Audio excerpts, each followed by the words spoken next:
Hi అండి, నమస్తే. నేను మీ భార్గవి. వెల్కమ్ బ్యాక్ టు అమ్మ చేతి వంట. ఈరోజు వీడియోలో ఫ్రెంచ్ బీన్స్తో ఒక టేస్టీ కర్రీని చూపించబోతున్నాను.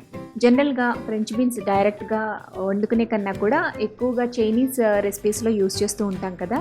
బట్ ఫ్రెంచ్ బీన్స్ని కూడా ఇలా ఉల్లి కారంతో నేను చెప్పే విధంగా చేస్తే చాలా టేస్టీగా ఉంటుంది. అన్నంలోకి కూడా ఈజీగా కలుపుకునే విధంగా ఉంటుందన్నమాట.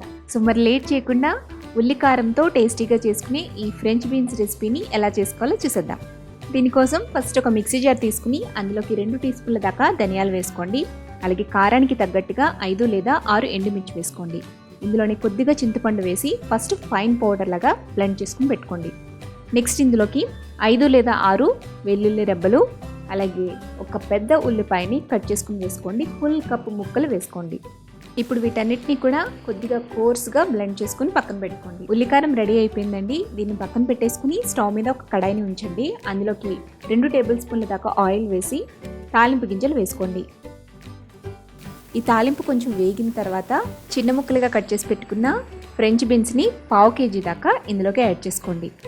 ఇందులోనే 1/2 టీ స్పూన్ దాకా పసుపు, రుచికి సరిపడా ఉప్పు వేసేసి ముక్కలన్నిటినీ కూడా బాగా మిక్స్ చేసుకుని మూత పెట్టి మధ్య మధ్యలో కదుపుకుంటూ మంటని మీడియం ఫ్లేమ్లో ఉంచి 10 నుంచి 15 నిమిషాల పాటు కుక్ చేసుకోవాలి. ఆల్మోస్ట్ 80 to 90% దాకా ముక్కలన్నీ కూడా కుక్ అయిపోయిన తర్వాత ఇందులోకి మనం గ్రైండ్ చేసుకున్న ఉల్లి కారాన్ని వేసేసేయండి. ఉల్లికారం వేసిన తర్వాత మంటని లో ఫ్లేమ్లోకి టర్న్ చేసుకుని ఉల్లిపాయ వేగేంత వరకు కూడా ముక్కలు కదుపుతూ మూత పెట్టుకుంటూ ఉండండి. ఇలా ఒక 10 మినిట్స్ పాటు ఫ్రై చేసుకున్న తర్వాత మనకి ఫ్రెంచ్ బీన్స్ ఫ్రై రెడీ అయిపోతుందండి. దీంట్లోకి ఫైనల్గా సన్నగా తరిగి పెట్టుకున్న కొత్తిమీర వేసేసి పక్కకు దించేసుకుని సర్వ్ చేసుకోండి. అంతేనండి, ఫ్రెంచ్ బీన్స్ ఫ్రై రెడీ అయిపోయింది. ఉల్లికారంతో ఫ్రెంచ్ బీన్స్ని యూజ్ చేస్తూ ఇలా ఒకసారి కర్రీని చేసి చూడండి.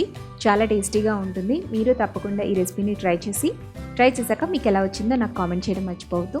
ఈ వీడియో కనుక నచ్చినట్లయితే లైక్ చేయండి, మీ ఫ్రెండ్స్కి రిలేటివ్స్కి ఫార్వర్డ్ చేయండి. మరిన్ని టేస్టీ సింపుల్ క్విక్ రెసిపీస్ కోసం అమ్మ చేతి వంట ఛానల్ని సబ్స్క్రైబ్ చేసుకోండి.